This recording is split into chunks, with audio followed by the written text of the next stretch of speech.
Mesdames et messieurs, ce matin, lors du Conseil de défense, le président de la République l'a confirmé. Au vu des résultats sanitaires enregistrés ces derniers jours, la levée progressive du confinement peut être engagée ce lundi 11 mai.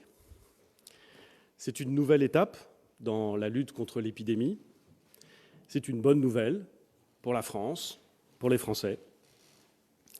Nous allons débuter lundi prochain un processus très progressif, au minimum sur plusieurs semaines, qui va permettre au pays de sortir doucement, mais sûrement, du confinement que nous connaissons en France, comme d'ailleurs dans une très grande partie des pays du monde, depuis le 17 mars. L'esprit dans lequel nous travaillons, vous le connaissez, nous cherchons en permanence le bon équilibre entre l'indispensable reprise de la vie normale, familiale, économique, culturelle, sanitaire et sociale, et l'indispensable respect de toutes les précautions qui empêchent l'épidémie de repartir et qui donc protègent les Français. C'est un équilibre qu'il nous faut tenir. Ce n'est pas une des priorités qui doit prévaloir sur l'autre, c'est un équilibre. Et c'est donc un chemin de crête. Notre méthode, vous la connaissez également. J'ai demandé à M. Jean Castex, qui est à la fois un haut fonctionnaire et le maire d'une commune qui se trouve dans les Pyrénées-Orientales, d'élaborer une stratégie très concrète en associant tous les acteurs, les collectivités territoriales, les partenaires sociaux, les scientifiques. Son rapport définitif a été validé ce matin par le président de la République en Conseil de défense. Il sera rendu public dans les jours qui viennent. Il est fondé sur une stratégie que j'ai présentée dès le 28 avril dernier à l'Assemblée nationale. D'abord, parce qu'il était nécessaire de prendre l'avis du Parlement. Ensuite, parce que présenter tôt cette stratégie permettait de la confronter aux réalités de terrain et aussi de laisser aux acteurs locaux le temps de se préparer au déconfinement. Nous y sommes. Il y a aujourd'hui une bonne nouvelle et une moins bonne nouvelle. La bonne nouvelle, c'est que nous sommes en mesure de valider le déconfinement sur l'ensemble du territoire métropolitain. La moins bonne nouvelle, c'est que certains départements ont des résultats moins bons qu'espérés. La carte de France, que va vous présenter le ministre de la Santé dans quelques instants, est très claire. Le pays est divisé en deux. Dans la majeure partie du pays, nous avons réussi à freiner la vague épidémique. Nous avons retrouvé des marges de manœuvre à l'hôpital et nous sommes prêts pour les tests. C'est ce qu'on appelle les départements verts. S'ils se maintiennent en vert les 3 prochaines semaines, nous pourrons, au tout début du mois de juin, envisager une nouvelle étape de déconfinement avec peut-être l'ouverture des lycées, l'ouverture des cafés, des restaurants, bien sûr dans la mesure, et dans cette mesure, où les conditions sanitaires le permettraient. Dans d'autres départements, le virus circule encore activement, où l'hôpital reste encore en forte tension. C'est ce qu'on appelle les départements rouges. Le déconfinement y est possible, avec certaines restrictions, pas d'ouverture des collèges, pas d'ouverture des parcs et jardins. Dans ces départements rouges, il faut faire mention de 2 situations particulières. Mayotte et la région Île-de-France. À Mayotte, le nombre de cas est faible, mais il est en augmentation. En Île-de-France, le nombre de cas baisse, sûrement, lentement, mais il reste élevé, plus élevé que ce que nous espérions. Voilà pourquoi, dans ces 2 territoires, nous allons devoir faire preuve d'une vigilance particulière. À Mayotte, nous avons décidé de retarder le déconfinement pour nous donner tous les moyens de maîtriser l'épidémie. En Île-de-France, compte tenu de la tendance qui reste bien orientée, nous pouvons déconfiner. Mais le fait qu'il reste du virus en circulation, que cette région, évidemment, est très dense, très peuplée, que les échanges y sont nombreux, ce fait nous impose une discipline renforcée. Les ministres vont détailler cette discipline. Je veux, pour ma part, insister sur 2 points. Dans cette épidémie, nous faisons tout pour protéger les plus vulnérables. Les personnes âgées, les personnes malades de pathologies comme l'obésité, le diabète, les insuffisances respiratoires. Nous l'avons dit, le président de la République l'a précisé, et nous ne reviendrons pas là-dessus, il n'y aura pas de confinement obligatoire pour les personnes vulnérables après le 11 mai, même en Île-de-France. Mais je veux dire à toutes les personnes qui se savent vulnérables, soit à raison de leur âge, soit à raison des pathologies que je viens d'indiquer, soit parce qu'ils sont âgés et en plus souffrent de ces pathologies. Continuez, pour votre sécurité et pour celle des autres, continuez à observer dans toute la mesure du possible, de façon volontaire, les règles de prudence très strictes qui ressemblent à celles des 2 derniers mois. Nous faisons confiance aux personnes qui se savent vulnérables pour se protéger. Il ne s'agit pas d'ordonner, il s'agit de leur dire, de vous dire qu'il vous revient d'être prudent lorsque vous sortez ou lorsque vous recevez chez vous votre famille ou vos amis. Prenez les précautions qui sont nécessaires pour faire en sorte de vous protéger et de protéger les autres. Le deuxième point important en Île-de-France sur lequel je veux insister concerne les transports, et notamment les transports en commun. Ils sont essentiels et ils ne seront pas fermés, ils n'ont d'ailleurs jamais fermé. Mais nous allons, au moins les 3 premières semaines, imposer des règles très strictes pour éviter qu'ils ne se transforment en vecteurs de diffusion de l'épidémie. Je n'exclus pas d'ailleurs que nous décidions de mesures supplémentaires si les mesures de distanciation physique n'étaient pas suffisamment respectées et si la situation ne s'améliorait pas. Je vous l'ai dit à plusieurs reprises, l'objectif, pas seulement celui du gouvernement, l'objectif de tous les Français, c'est de faire en sorte que nous puissions vivre avec ce virus, apprendre à nous en protéger, parce que aussi longtemps que nous n'aurons ni vaccin, ni traitement, ni immunité collective, la seule façon de vivre est de nous en protéger, en respectant scrupuleusement l'ensemble des mesures de distanciation physique, d'hygiène, de protection qui sont en permanence rappelées. Je vais maintenant passer la parole aux membres du gouvernement qui m'entourent et qui sont en première ligne dans la préparation et la mise en œuvre de notre stratégie pour qu'ils puissent, chacun dans leur domaine, préciser un certain nombre d'éléments. Et je vais commencer par Monsieur le ministre des Solidarités et de la Santé. Monsieur le Premier ministre, il y a quelques jours, j'ai présenté les premières cartes de la France avant la levée du confinement. Ces cartes, ce sont des outils qui nous ont guidés et qui continueront de nous guider au cours des prochaines semaines parce qu'elles sont le reflet de la circulation du virus sur le territoire, et également le reflet du niveau de saturation des services de réanimation dans nos hôpitaux. Ces cartes, elles ont pu soulever des inquiétudes, des espoirs, mais aussi parfois des incompréhensions selon la couleur verte, orange ou rouge. Aussi, je le précise bien, si votre département est en rouge, ce n'est ni une punition, ni une mauvaise note, ce n'est qu'un état des lieux de la situation virale sur un territoire donné, qui tient compte de données multiples, je le disais. Le premier indicateur, c'est celui de la circulation active du virus. Les chiffres dont nous disposons sont issus d'un recueil de données robuste, fiable, quotidien.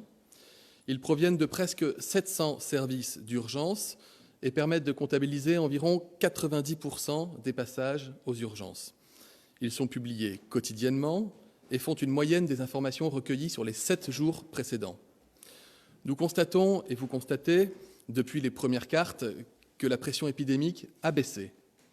Mais cette baisse cache en réalité des disparités, des différences, parfois importantes selon les territoires. Si l'on affine et que l'on regarde territoire par territoire, la situation est la suivante, je la rappelle, en vert, les départements dans lesquels moins de 6% des patients adressés aux urgences viennent pour une suspicion de maladie au coronavirus. En orange, lorsque ce sont 6 à 10% des patients, et en rouge, c'est lorsque plus de 10% des patients qui vont aux urgences d'un hôpital y vont pour une suspicion de maladie à coronavirus. Comme vous pouvez le constater, si la circulation du virus semble faible sur une très large partie du territoire, elle demeure encore active dans certains départements des Hauts-de-France, du Grand Est, de Bourgogne-Franche-Comté, dans la Sarthe et le Loir-et-Cher, et elle atteint un niveau bien plus élevé en Île-de-France, et une circulation active est également enregistrée à Mayotte. J'en viens maintenant à la seconde carte, celle que vous connaissez aussi, qui est relative aux capacités sanitaires. Entre janvier et mars, nous avons augmenté notre capacité de réanimation pour atteindre le chiffre sans précédent dans notre histoire sanitaire de 10 500 lits. Notre objectif, désormais, est de revenir à notre capacité habituelle, c'est-à-dire 5 000 lits de réanimation, pour pouvoir prendre à nouveau en charge des malades qui ont besoin, dans la pratique quotidienne de la médecine et de la chirurgie, de ces lits de réanimation, et puis pour permettre aux professionnels de santé de retrouver un fonctionnement normal, et puis, et c'est bien la moindre des choses, un peu de répit. Il faut bien comprendre que les tensions sur les capacités en réanimation, du fait de l'épidémie, restent encore fortes dans certains territoires. Compte tenu de l'afflux important de patients graves dans les services de réa de nos hôpitaux ces dernières semaines.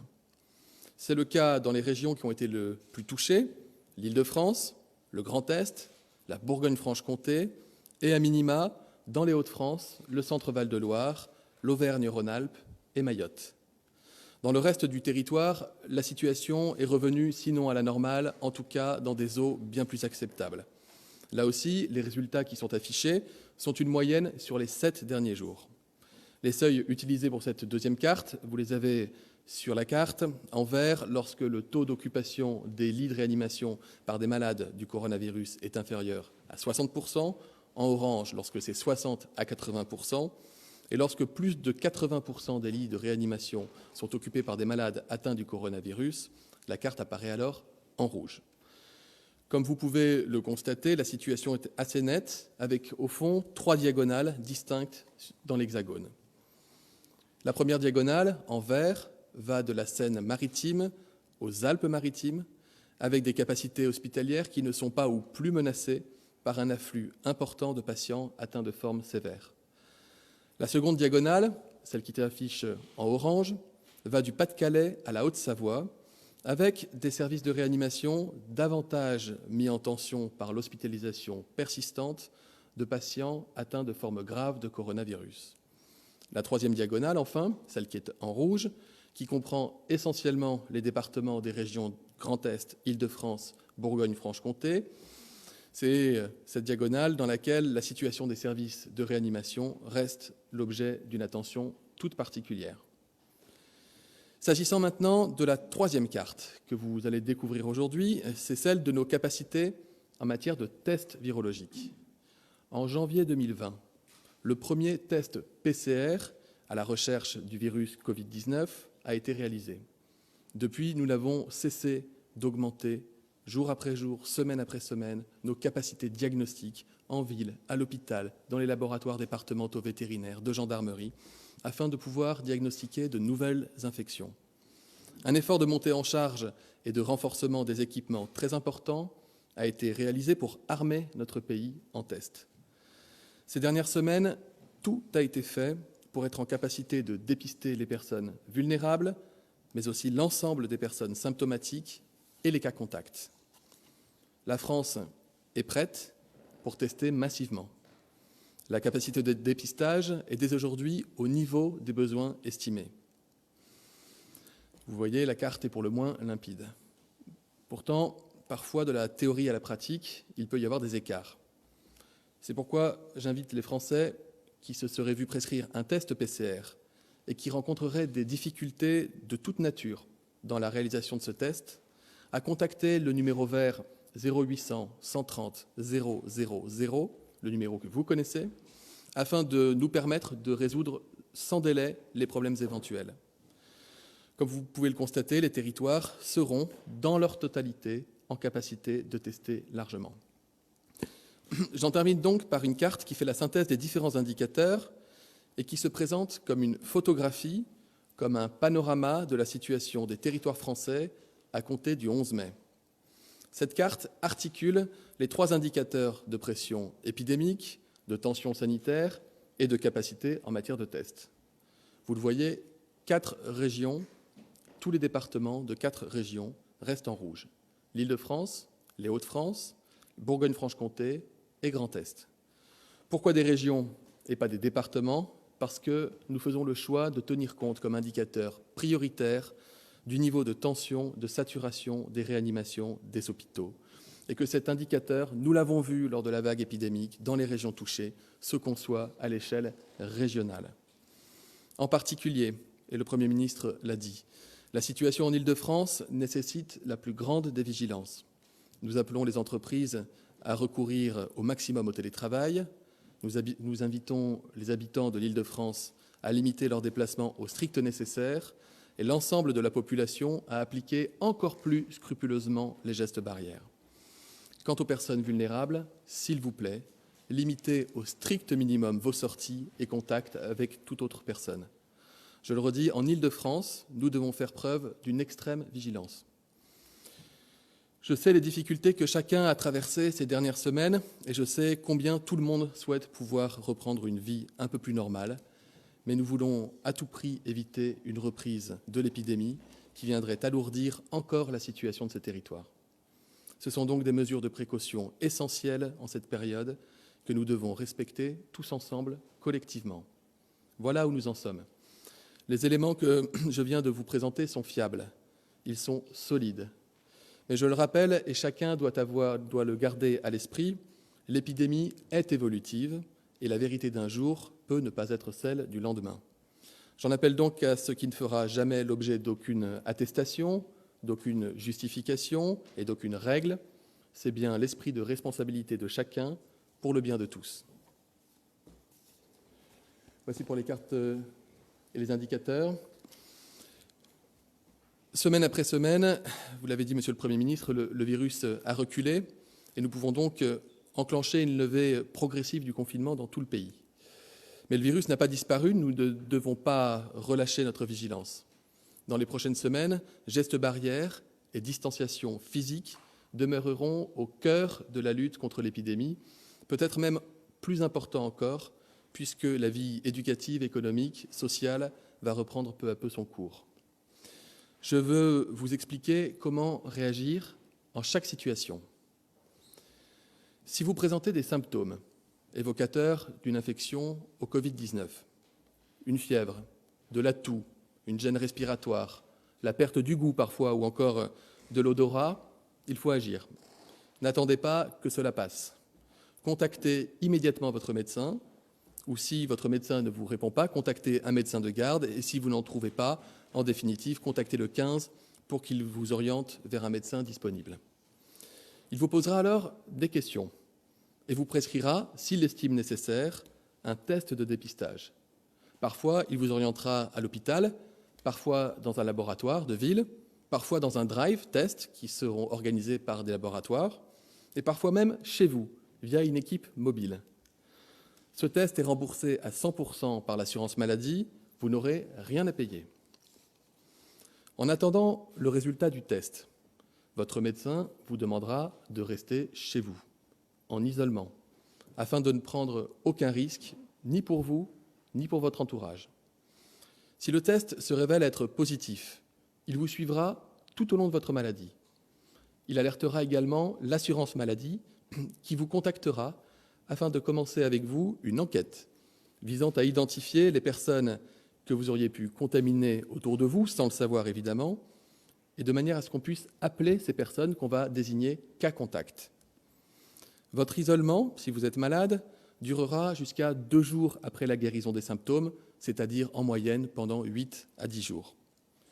Évidemment, si vos symptômes s'aggravent, si vous avez des difficultés pour respirer, si vous avez des difficultés pour vous alimenter, pour vous déplacer chez vous, n'attendez pas, appelez votre médecin et si nécessaire, bien sûr, contactez le 15. Comment ça va se passer en pratique pour l'isolement ? Bien, d'abord, si vous partagez votre logement, votre médecin vous conseillera. Il vous conseillera de rester dans une pièce spécifique en évitant les contacts avec les autres occupants du domicile. Il vous demandera aussi d'aérer régulièrement votre domicile, de vous laver les mains fréquemment, d'éviter au maximum de toucher les objets qui peuvent être touchés par les autres personnes qui vivent avec vous, de désinfecter quotidiennement les surfaces fréquemment touchées, comme les poignées de porte, les téléphones mobiles. Si vous êtes en présence de votre conjoint, par exemple, votre médecin vous conseillera de porter en permanence un masque. Il est fortement déconseillé de recevoir des visites, sauf les visites indispensables, comme les aidants à domicile. Vous pourrez aller chercher des masques en pharmacie, sans prescription préalable, et ils seront pris en charge à 100% par l'assurance maladie. Si votre test est négatif, votre médecin réévaluera avec vous la situation en fonction de vos symptômes. Je vais maintenant vous dire comment cela se passe si vous êtes cas contact d'une personne malade.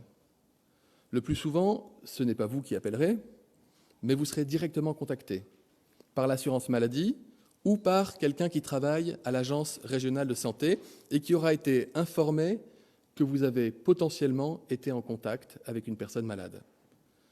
Si le risque est avéré, mettons par exemple si vous avez partagé un déjeuner avec une personne malade sans respecter les règles de distanciation, vous serez invité à rester chez vous en isolement. Comme pour une personne malade, vous devrez alors éviter les contacts avec votre entourage. On vous conseillera de prendre votre température au moins 2 fois par jour. Si vous pouvez télétravailler, très bien. Par contre, si vous ne le pouvez pas, un arrêt de travail vous sera adressé. 7 jours après le dernier contact avec la personne malade, vous serez à votre tour testé par PCR dans les mêmes conditions qu'une personne malade. 7 jours, pourquoi ? Parce que c'est le bon moment pour débusquer le virus quand on a été cas contact. Avant, ça peut être trop tôt pour tomber sur le virus. Et ce, même en l'absence de symptômes. Si votre test revient négatif, votre médecin pourra, sous condition, vous proposer, dans certains cas, d'alléger votre isolement, mais celui-ci devra durer en moyenne encore 7 jours supplémentaires, parce qu'un test négatif n'exclut pas totalement la maladie.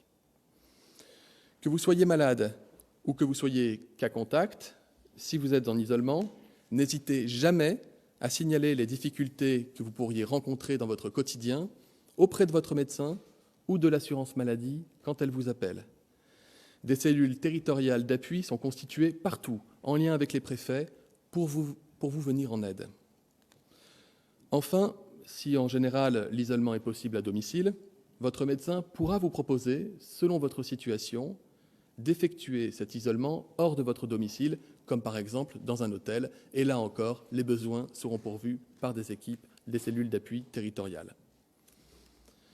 Lundi, les conditions seront donc réunies qui permettront à tous les soignants du pays, en ville comme à l'hôpital, de reprendre une activité progressivement normale. Pourquoi ? Parce que des équipements de protection, et notamment des masques, vont être distribués en plus grande quantité, 100 millions de masques distribués sur la semaine du 11 à destination des soignants, des personnes malades et fragiles. Le confinement a amené des personnes, nous l'avons déjà dit et ici même, à repousser des dépistages, des vaccinations et parfois un traitement pour une maladie chronique.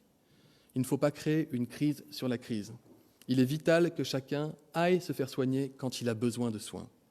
J'appelle chacun de nos concitoyens à reprendre le chemin des cabinets médicaux, des hôpitaux publics ou privés, pour recevoir les soins dont il a besoin. Dans cette période, je souhaite que les soins réalisables à distance se maintiennent, afin de limiter vos déplacements. Durant la crise, une autre façon de se faire soigner s'est développée massivement. Vous le savez, la télémédecine est entrée dans le quotidien des Français.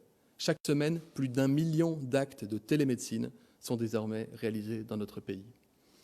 Je rappelle ici que pour les personnes vulnérables du fait de leur état de santé, nous conseillons toujours de favoriser le télétravail et que la mise en activité partielle s'applique depuis le 1er mai pour vous. Nous avons fait le choix de lever le confinement strict pour tous les Français à compter du 11 mai. Mais je renouvelle ici mes conseils en direction des plus fragiles d'entre nous, parce que malades, parce que âgés, parce que porteurs de certains handicaps, vulnérables en somme. Soyez vigilants, ne prenez pas de risques avec votre santé, limitez au strict minimum les contacts physiques avec votre entourage, n'hésitez pas à porter un masque pour toutes vos sorties. Bien que vos petits-enfants ou que vos enfants, demain, aient envie naturellement de revenir vous voir, et bien qu'ils le puissent, il vous appartient de limiter ces visites et de garder la distanciation physique indispensable, ainsi que les gestes barrières, dont le port du masque grand public lorsqu'ils sont en votre présence. N'hésitez pas à contacter votre médecin traitant. Il évaluera avec vous votre état de santé et vous conseillera sur toute mesure utile pour vous protéger. Cette consultation destinée au public vulnérable sera prise en charge également à 100% par l'assurance maladie. Et je vous rappelle que si vous ressentez le besoin de parler, parce que l'isolement peut être lourd, le numéro vert national, je le redis, 0800 130 000, peut aussi vous mettre en relation avec le service La Croix-Rouge chez vous. Enfin, toujours s'agissant de nos aînés, vivant en EHPAD cette fois, nous ne pouvons pas prévoir un assouplissement supplémentaire dès le 11 mai. Nous devons continuer à tout faire pour protéger les personnes âgées vulnérables. Les visites des proches pourront se poursuivre, si la situation de l'établissement le permet, dans les mêmes conditions qu'aujourd'hui. Pour faire face à cette situation difficile, le gouvernement accompagne tous les EHPAD et débloque 475 millions d'euros de crédits supplémentaires. Et comme pour les soignants, nous annonçons que tous les personnels de tous les EHPAD de France, et quel que soit leur statut, percevront une prime pour valoriser leur engagement sans faille pendant cette crise. Cette prime sera de 1 500 € dans les 33 départements où l'épidémie aura été la plus forte et de 1 000 € ailleurs. Cette prime sera versée dans les prochaines semaines, elle sera défiscalisée. Il en sera de même dans les établissements accueillant des personnes en situation de handicap, lorsque l'assurance maladie contribue à leur financement, en lien avec la secrétaire d'État chargée du handicap, Sophie Cluzel. Dans le reste du secteur médico-social et dans le secteur social, en lien cette fois avec le ministre du Logement, Julien Denormandie, une prime sera annoncée également et détaillée très prochainement. Merci, Monsieur le ministre de la Santé. Je vais passer la parole désormais à Monsieur le ministre de l'Éducation nationale, car une des questions qui se posent dans le cadre de ce déconfinement, c'est évidemment les conditions dans lesquelles l'école va reprendre. Monsieur le ministre. Merci, Monsieur le Premier ministre. Comme chacun sait, il a été décidé le déconfinement scolaire à partir du 11 mai. Cela concerne d'abord les écoles primaires et puis, à partir du 18 mai, les collèges pour les départements verts. Cette décision, vous le savez, obéit à un impératif pédagogique et à un impératif social. Nous considérons que les enfants ne doivent pas rester sans contact physiquement avec l'école entre le mois de mars et le mois de septembre, et c'est particulièrement vrai pour les plus jeunes. Notre préoccupation, elle est d'abord sociale. Nous devons lutter contre le décrochage scolaire. Nous devons tout simplement faire en sorte que chaque enfant de France puisse bénéficier de l'école. Or, tous les enfants ne bénéficient pas de la même façon de l'enseignement à distance tel qu'il a été mis sur pied. Sur la base des recommandations du Conseil scientifique, nous avons élaboré un protocole sanitaire très strict. Il a été travaillé avec les associations d'élus. Il est aujourd'hui bien connu. Il est sur le site de l'Éducation nationale. Et il nous permet de savoir quel est le cadre sanitaire permettant d'assurer une garantie quant au respect des gestes barrières, quant à la présence de l'ensemble des dispositions nécessaires pour toutes les écoles de France. C'est un protocole exigeant, nous en avons tous conscience. Et je veux remercier les maires en particulier, mais aussi l'ensemble des personnels des collectivités locales, de l'Éducation nationale, qui contribuent aujourd'hui encore à préparer les écoles pour que tout ceci soit possible. Lundi 11 mai, donc, ce seront d'abord tous les professeurs des écoles qui rentreront.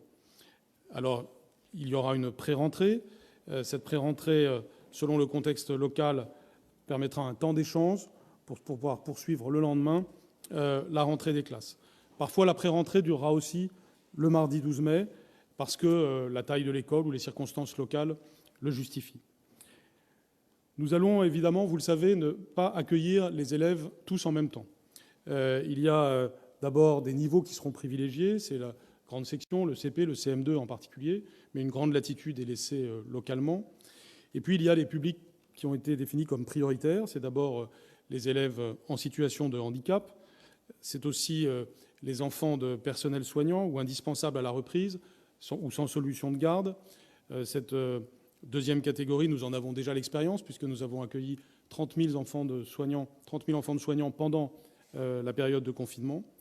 Et puis en troisième lieu, ce sont aussi tout simplement les enfants identifiés comme décrocheurs ou en voie de décrochage.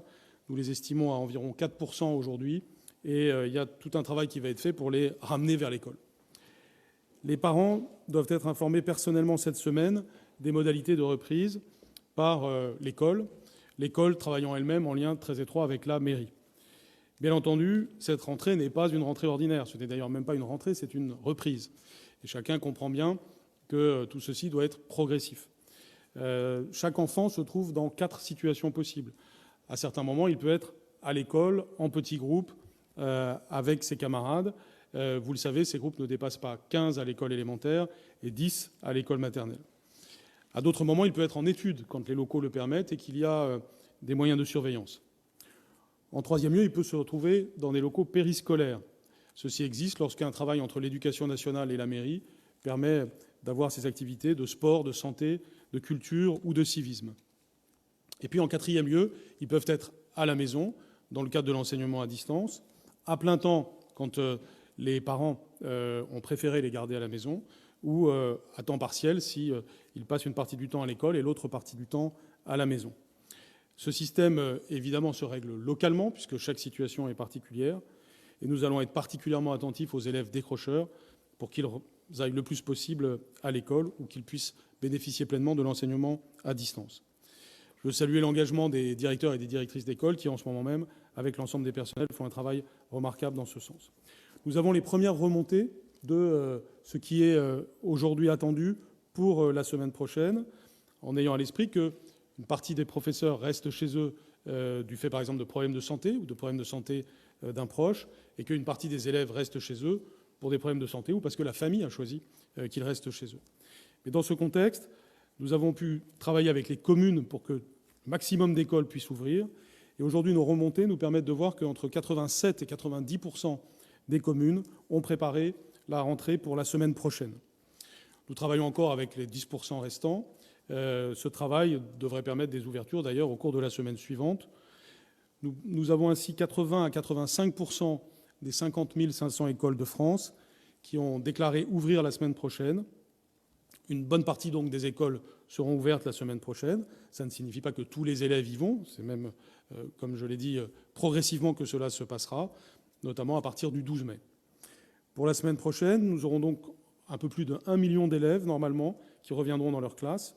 Et il y aura pour les accueillir environ 130 000 professeurs. Les autres professeurs du primaire et du secondaire continueront à assurer l'accompagnement pédagogique à distance. Nous en avons maintenant une bonne expérience depuis 2 mois, avec de bonnes satisfactions, je crois, de la part des familles, même si nous pouvons encore améliorer le dispositif, ce que nous allons faire.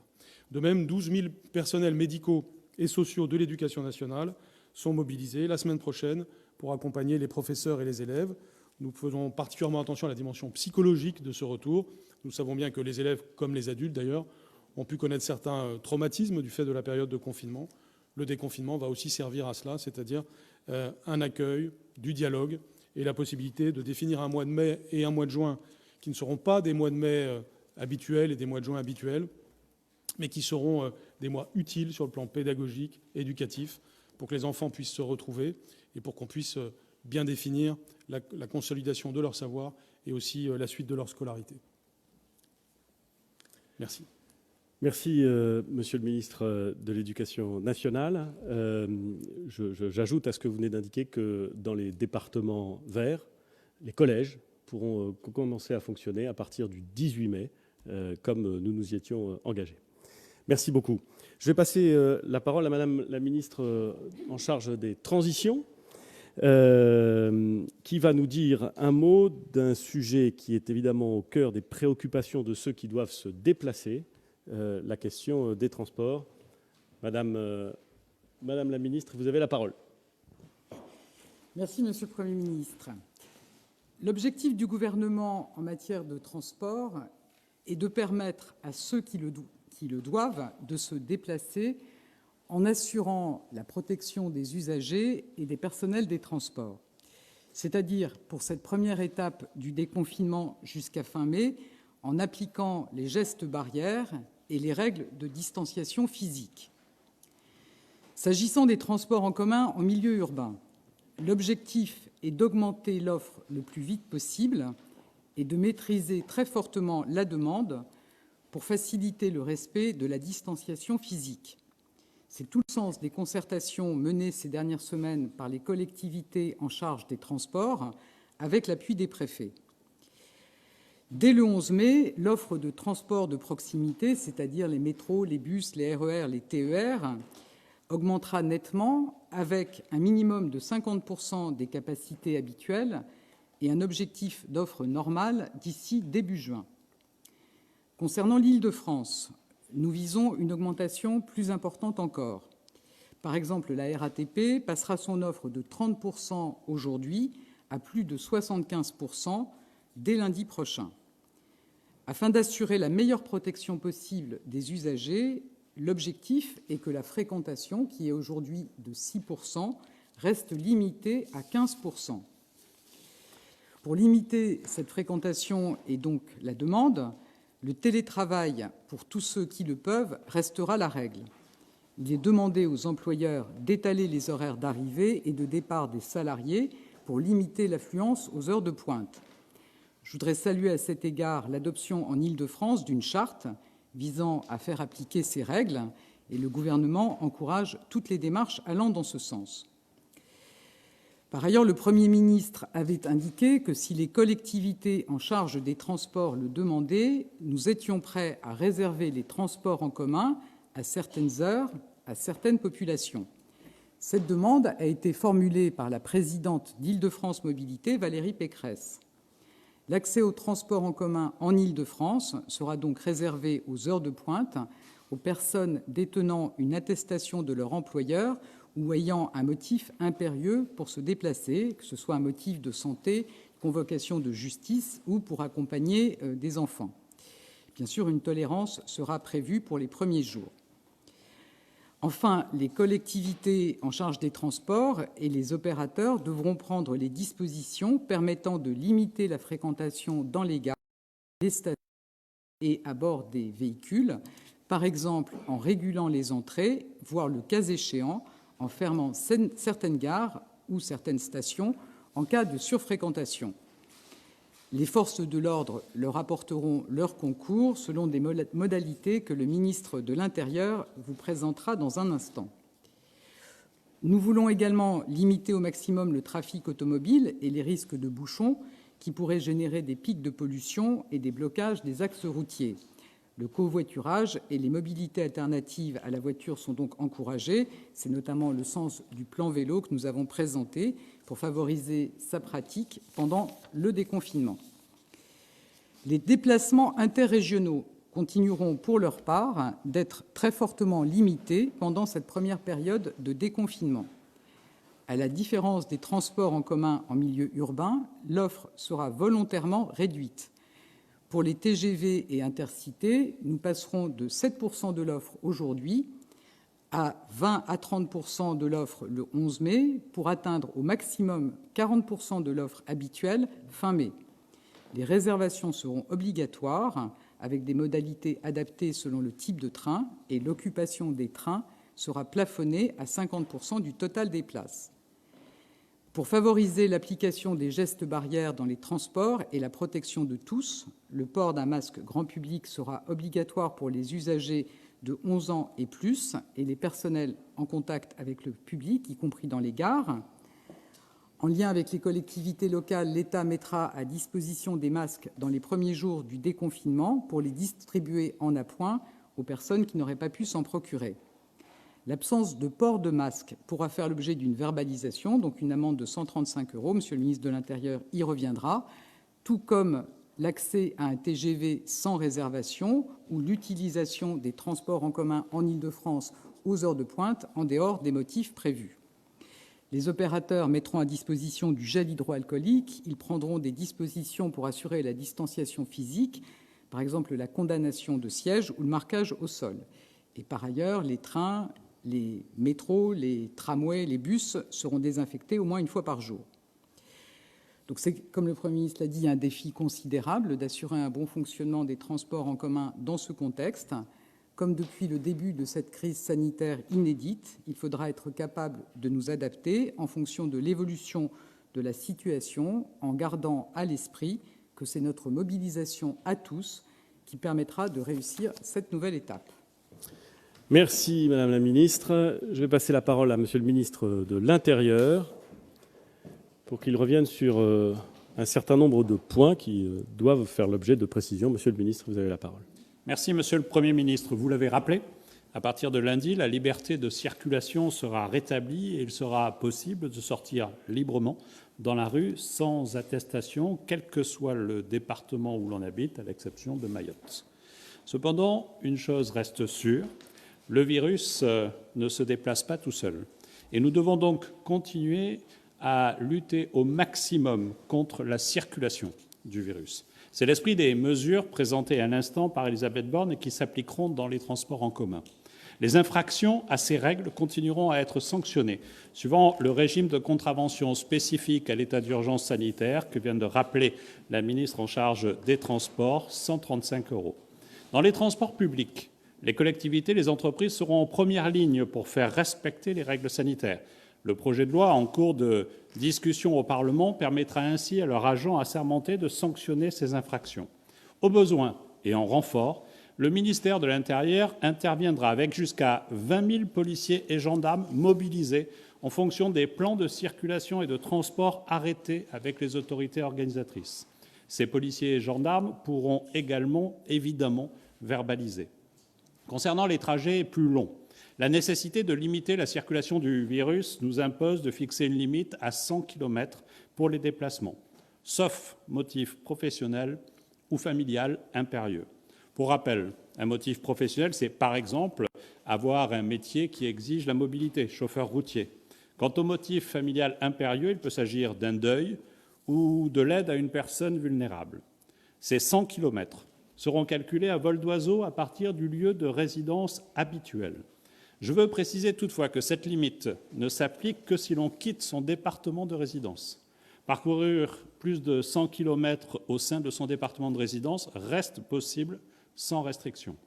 Pour permettre le contrôle de la règle des 100 km, une nouvelle attestation sera publiée. La voici. Elle est simple. Elle sera disponible en version papier comme en format numérique sur le site du ministère de l'Intérieur. Des contrôles seront organisés dans les gares, les aérogares ou sur certains tronçons d'autoroutes ou de routes à grande circulation. Ils pourront l'être aussi à l'arrivée des destinations touristiques. Par exemple, lors d'un contrôle en voiture, 2 cas de figure possibles. Soit c'est un trajet de plus de 100 km hors de son département de résidence et vous devrez fournir cette attestation remplie. Soit c'est un trajet de moins de 100 km et un simple justificatif de domicile sera suffisant. Vous êtes en voiture, l'attestation d'assurance ou une facture, un chéquier par exemple. Là encore, nous comptons sur le civisme et la responsabilité des Français. Mais les contrevenants seront sanctionnés. Le montant de l'amende ne change pas, 135 € susceptibles d'augmenter en cas de récidive. Le 11 mai sera également l'occasion de reprise de notre vie sociale dans le respect d'un certain nombre de règles.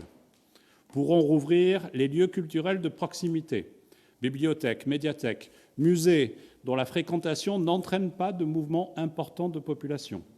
Les préfets en arrêteront la liste et des systèmes de régulation pourront être mis en place. Les cinémas, les salles de spectacle et de fêtes, ainsi que les lieux de sport couverts resteront fermés. En matière sportive, seule sera autorisée la pratique sportive individuelle en extérieur. Bruno Le Maire précisera quant à lui les règles qui s'appliqueront aux activités commerciales. De façon générale, Les rassemblements devront rester limités à des groupes de 10 personnes maximum, dans le respect des règles de distanciation physique. À compter du 2 juin, un nouveau seuil pourra être réexaminé. Mais, en tout état de cause, d'ici le mois de septembre, aucun événement regroupant plus de 5 000 participants ne pourra être organisé. Beaucoup de questions sont également posées concernant les plages, lacs et les centres nautiques. La règle générale reste la fermeture. Mais le préfet pourra autoriser l'accès aux plages, aux lacs et aux centres nautiques sur demande des maires. Les maires devront alors présenter un dispositif et des aménagements suffisants pour garantir la distanciation physique. Cette décision est une nouvelle preuve de l'importance que nous accordons au dialogue permanent entre maires et préfets. Concernant les cultes, nous sommes pleinement conscients des efforts consentis par les croyants. Nous avons reçu plusieurs propositions pour concilier pratiques religieuses et distanciation physique. Comme je l'ai indiqué le 22 avril au pasteur Claveroli, représentant de la conférence des responsables de culte en France, et comme annoncé par le Premier ministre au Sénat ce lundi, nous allons travailler avec l'ensemble des responsables cultuels aux conditions d'une reprise des cérémonies religieuses d'ici la fin du mois. J'en viens maintenant aux frontières. Comme vous le savez, depuis le début de la crise sanitaire, la fermeture des frontières est la règle et l'autorisation de passer l'exception.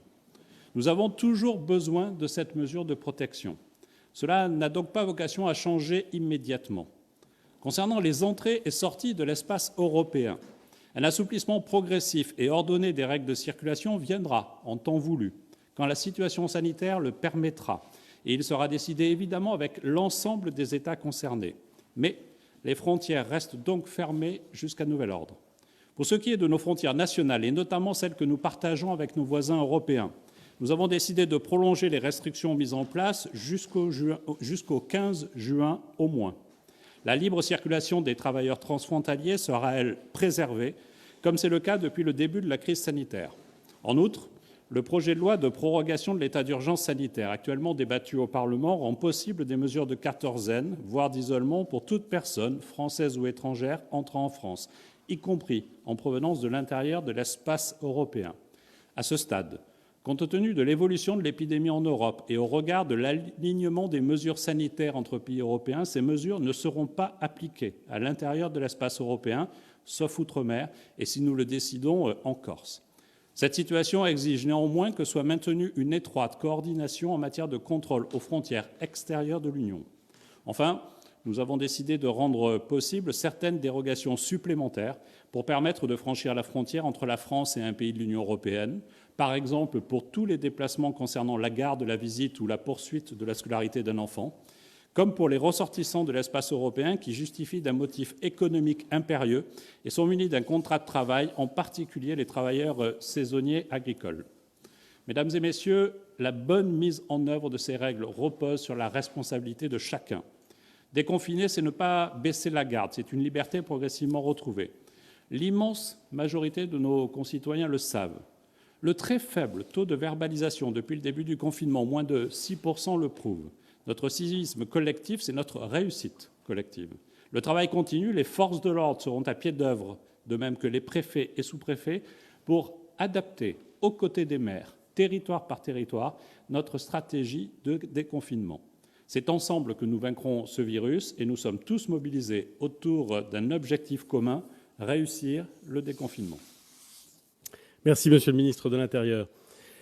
Je vais passer la parole à Monsieur le ministre de l'Économie et des Finances pour qu'il évoque les questions relatives au commerce et à la reprise de l'activité en général, ainsi que les questions relatives à l'approvisionnement en masques. Monsieur le ministre. Merci, Monsieur le Premier ministre. Mesdames, Messieurs, un des enjeux majeurs du 11 mai, c'est évidemment la reprise d'activité. Nous avons perdu au cours des 3 derniers mois beaucoup de croissance et beaucoup d'emplois. Nous devons donc relancer l'activité économique et la relancer dans des conditions de sécurité sanitaire maximale pour les salariés. Mais l'économie française doit redémarrer. Par conséquent, le 11 mai, tous les commerces fermés depuis le 15 mars rouvriront, à l'exception des lieux de convivialité comme les cafés, les bars, restaurants, ou comme le Premier ministre l'a indiqué, nous fixerons la date de réouverture à la fin du mois de mai. Vous me permettrez d'avoir évidemment un mot de soutien pour tous les restaurateurs, pour tous les acteurs du secteur du tourisme, de l'événementiel, de la culture, du sport, qui aujourd'hui traversent des moments particulièrement difficiles. Le 11 mai prochain, par conséquent, ce sont 400 000 entreprises qui vont rouvrir. 400 000 entreprises qui représentent 875 000 emplois. Ce sont 77 000 salons de coiffure. Ce sont 33 000 commerces d'habillement. Ce sont 15 000 fleuristes, 3 300 libraires qui vont rouvrir. C'est la vie sociale et économique qui va pouvoir redémarrer. S'agissant des centres commerciaux de plus de 40 000 mètres carrés, comme cela a été indiqué par le ministre de l'Intérieur, ils pourront rouvrir en accord avec les préfets, sauf en Île-de-France, où nous estimons que les risques sanitaires qui viennent d'être signalés par le Premier ministre et par le ministre de la Santé nous amènent à reporter leur ouverture. S'agissant des secteurs qui tournaient au ralenti, il faut évidemment profiter de ce 11 mai pour relancer aussi et accélérer la reprise d'activité. Nous avons vu dans certains secteurs, comme le bâtiment et les travaux publics, des secteurs à l'arrêt à 80, 85 ou 90%. Il faut accélérer la reprise. Et nous pouvons, par exemple, nous fixer comme objectif, pour le secteur des travaux publics, une quasi-reprise complète d'activité d'ici la fin du mois. Et je me réjouis de voir que dans certaines industries, l'industrie automobile par exemple, les usines se remettent à tourner et les salariés ont repris le chemin du travail. Je veux également insister sur le fait qu'à la demande du Président de la République et du Premier ministre, comme nous l'avons fait depuis le premier jour, l'État sera aux côtés des entrepreneurs indépendants, des très petites entreprises, des PME, des ETI, des très grandes entreprises stratégiques. L'État est présent depuis le début et l'État continuera d'être présent. Nous maintiendrons par exemple le fonds de solidarité pour tous les bénéficiaires jusqu'à la fin du mois de mai. Cela veut dire qu'un fleuriste, un libraire, un coiffeur qui va rouvrir le 11 mai pourra continuer à bénéficier du fonds de solidarité jusqu'à la fin du mois de mai, tout simplement parce que son chiffre d'affaires est amputé des 11 premiers jours et qu'il sera nécessairement un peu moins élevé qu'en période normale. Je veux confirmer également, comme l'a déjà indiqué le ministre de l'Action et des Comptes publics, que les charges sociales patronales des mois de mars, avril, mai seront totalement supprimées pour tous les secteurs qui avaient été contraints à une fermeture administrative. Leurs charges seront totalement supprimées. Cette reprise de l'activité, elle suppose évidemment de disposer des équipements nécessaires pour la sécurité sanitaire des salariés et donc une disponibilité des masques. Au-delà des masques pour les soignants, qui relèvent de la responsabilité du ministère de la Santé, les Français peuvent se procurer des masques textiles réutilisables et lavables, des masques à usage unique ou des masques en tissu qui sont fabriqués par chacun sur la base des recommandations AFNOR qui sont disponibles sur Internet. Nous avons voulu que les canaux de distribution soient les plus larges possibles, au-delà des masques fournis par l'État et par les collectivités locales, en particulier les mairies qui se sont pleinement mobilisées. Nous voulons les en remercier. Les grands circuits de distribution seront mobilisés, la grande distribution, les pharmaciens, les buralistes, et par ailleurs, pour les TPE, des plateformes de e-commerce sont mises en place. Je vous confirme également que la TVA sera bien à 5,5 pour tous les masques industriels et artisanaux qui répondent à ces normes AFNOR. Vous le voyez, je crois que les conditions sont réunies pour que le 11 mai prochain, l'activité économique redémarre dans notre pays. Nous traversons, le Premier ministre a eu l'occasion de le dire à plusieurs reprises, une situation économique qui est d'une gravité sans précédent dans notre histoire récente, qui a un impact sur les entrepreneurs, sur les salariés, sur l'emploi, qui crée des inquiétudes profondes dans la société française. Je pense que c'est en redémarrant notre économie et en relançant cette activité que nous apporterons une partie de la réponse à ces inquiétudes. Merci, Monsieur le ministre de l'Économie et des Finances. La dernière intervention pour présenter ce plan de déconfinement est celle de Madame la ministre du Travail. Vous avez la parole. Merci, Monsieur le Premier ministre. La reprise d'activité, elle est essentielle pour notre économie. mais aussi pour l'avenir de nos emplois. Les entreprises et les salariés veulent ce retour à l'activité, mais ça n'est pas sans inquiétude. Et c'est pour cela qu'elle doit se faire dans des conditions sanitaires qui sont pleinement sécurisées pour les salariés. La santé des salariés n'a jamais été et ne sera jamais une variable d'ajustement. C'est pourquoi le gouvernement a rendu public, dimanche dernier, un protocole national de déconfinement pour les entreprises et les associations, quelle que soit leur taille, quel que soit leur secteur d'activité. Ce protocole définit évidemment la mise en place des gestes barrières, de la distanciation physique, mais définit aussi les règles sur des sujets clés comme l'espace nécessaire par personne, la gestion des flux, l'usage des masques, les tests ou les protocoles de nettoyage. Le dialogue social est un élément essentiel pour la mise en œuvre de ce protocole. L'association des représentants du personnel et des représentants syndicaux et l'information et l'association de tous les salariés permettra de décliner ces mesures dans l'entreprise en tenant compte de la réalité de son activité. Au protocole national de déconfinement, qui est accessible sur le site du ministère du Travail, s'ajoutent des guides métiers ou des guides sectoriels qui sont coélaborés avec les professionnels et soumis à la consultation des partenaires sociaux. Ils sont validés par le ministère du Travail et le ministère de la Santé. 54 guides sont d'ores et déjà disponibles sur le site du ministère du Travail. Il y en aura plus de 60 d'ici dimanche, dont celui évidemment très attendu du commerce non alimentaire et de celui sur la coiffure. Pour réussir ce déconfinement, l'ensemble du gouvernement est pleinement mobilisé, mais nous comptons aussi sur la responsabilité de chaque entreprise, en particulier pour continuer à recourir au télétravail au maximum de ce qui est possible, et tout particulièrement en Île-de-France, où c'est crucial. Nous allons à ce titre publier dans les 24 heures un guide concerté avec les partenaires sociaux pour accompagner les entreprises qui jusqu'ici n'étaient pas habituées au télétravail et qui n'avaient pas mis en place d'accord des chartes et ne savent pas toujours comment organiser le travail. Nous appelons également les entreprises à recourir autant que possible aux horaires décalés pour limiter le nombre de personnes simultanées dans les transports, mais aussi sur le lieu de travail. Le dialogue social, je l'ai dit, on ne le répétera pas assez, est essentiel pour organiser cette reprise du travail, car il va falloir discuter les évolutions de l'organisation du travail et la mise en œuvre de ces conditions de santé et de sécurité. Enfin, à la date du 11 mai, il y aura aussi la possibilité pour les centres de formation d'apprentis et les centres de formation continue de rouvrir progressivement. Ils seront capables, dès lundi, d'accueillir leurs équipes, puis les apprentis et les stagiaires en formation continue, qu'ils soient salariés, indépendants ou demandeurs d'emploi, à condition, bien sûr, de respecter pleinement le protocole de déconfinement. Avec les ministres de l'Éducation nationale, de l'Enseignement supérieur et de l'Agriculture, nous avons travaillé pour rendre cette ouverture possible dès la semaine prochaine. Et pour accompagner cette reprise, nous publierons également un guide métier spécifique destiné aux établissements de formation et d'apprentissage. La réussite du déconfinement dépend de tous, le gouvernement, les entreprises, les salariés, les partenaires sociaux, l'ensemble des citoyens. Ensemble, nous pouvons réussir ce déconfinement et, nous en sommes convaincus, concilier le retour de l'activité économique et de l'activité de formation avec la santé des salariés et la santé des Français. Merci beaucoup, Madame la ministre du Travail. Nous sommes le 7 mai. Il nous reste 3 jours, un peu plus de 3 jours, pour arriver au 11 mai et pour continuer à nous préparer.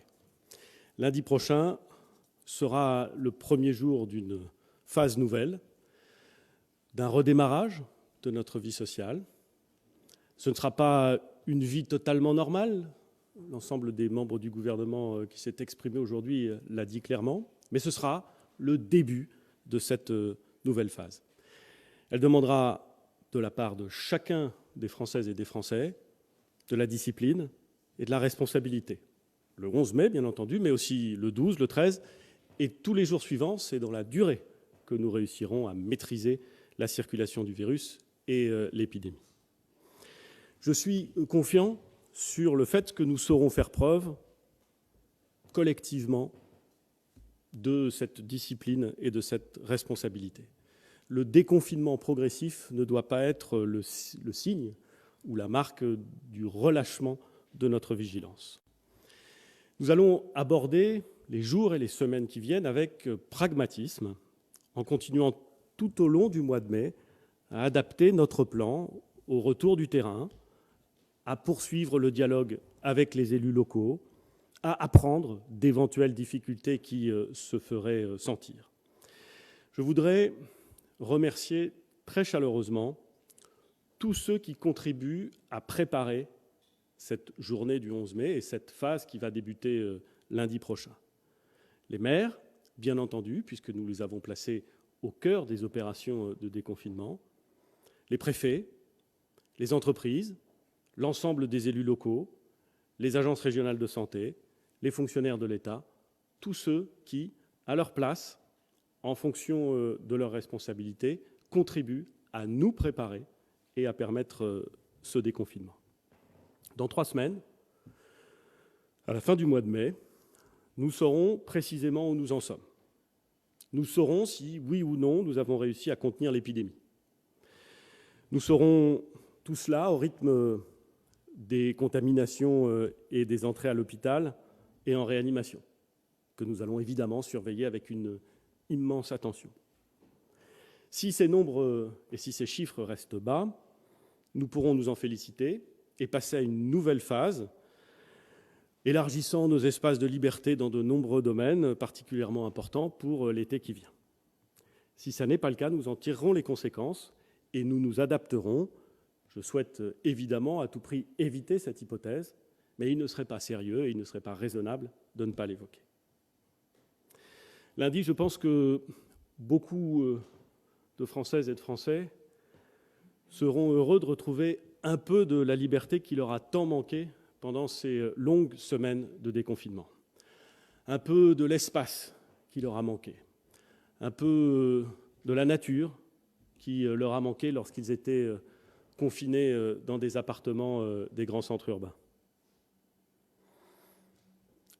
Je pense que beaucoup de nos concitoyens auront à cœur d'utiliser cette liberté tout en ayant conscience de la nécessité de faire preuve d'une grande vigilance. L'ensemble des mesures qui ont été présentées et qui seront rappelées dans le plan que j'évoquais tout à l'heure et qui, je le répète, sera publié, sont des mesures qui parfois sont très directives, parfois appellent, dans l'hypothèse où elles ne seraient pas respectées, des sanctions. Mais comme j'ai eu l'occasion de le dire plusieurs fois, beaucoup plus que la règle, beaucoup plus que la possibilité de sanctionner le non-respect à cette règle, c'est l'esprit de la règle qui compte. C'est le fait que nous devons en permanence préserver l'équilibre que j'évoquais au tout début de cette intervention, entre la sécurité sanitaire, qui est importante, qui est décisive, et la reprise de notre vie. Cet équilibre, il ne peut être atteint, il ne peut être respecté que si nous nous faisons confiance les uns les autres. Pas simplement l'ensemble des concitoyens dans le gouvernement ou dans telle ou telle autorité publique.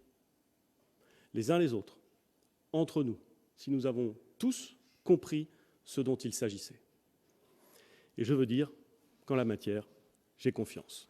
Je vous remercie et nous allons évidemment maintenant répondre à toutes les questions qui nous sont posées par l'intermédiaire de 2 journalistes présents avec nous cet après-midi. Bonjour Monsieur le Premier ministre, Nathalie Moret pour les quotidiens du groupe EBRA, qui sont les quotidiens de l'Est de la France.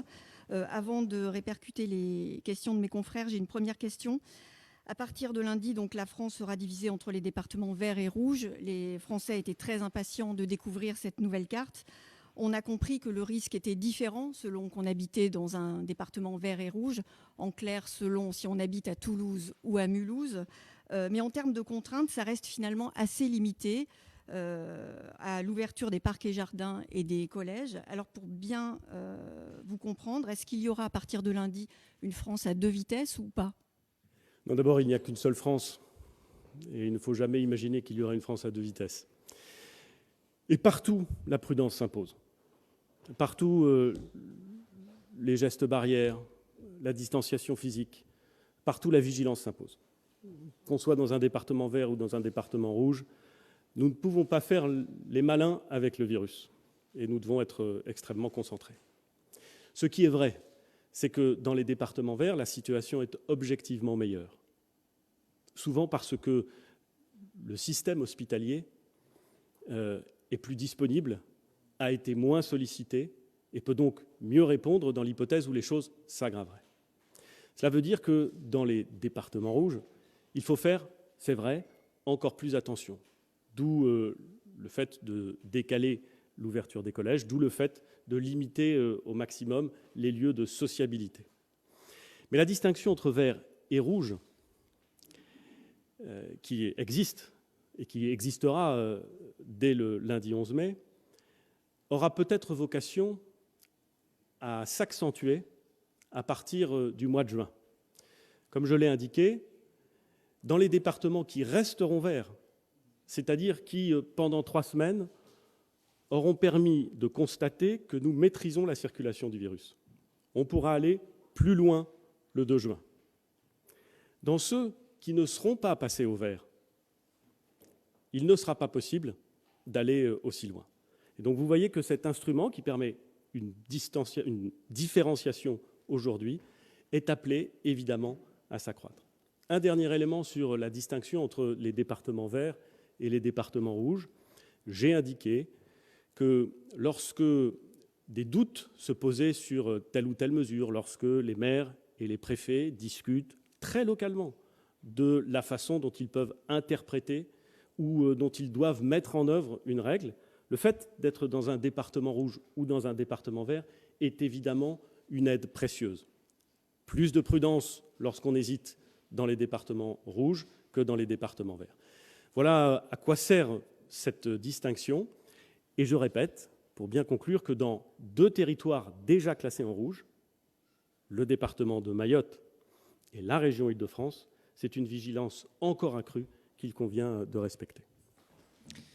Bonjour, Julien Gasparuto, journaliste à France Télévisions. Pour poursuivre un petit peu la question qui vient d'être posée, pour relayer également une question de mes confrères de BFM, est-ce que vous renvoyez au 2 juin, la date du 2 juin sur cette carte, est-ce que la carte sera réactualisée d'ici là quotidiennement?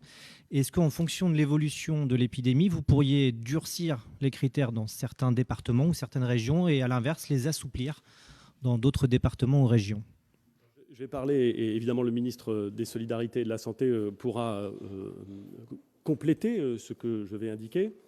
Mais la première chose que je veux dire très clairement, c'est que l'ensemble des indicateurs que le ministre de la Santé vous a présentés seront suivis quotidiennement.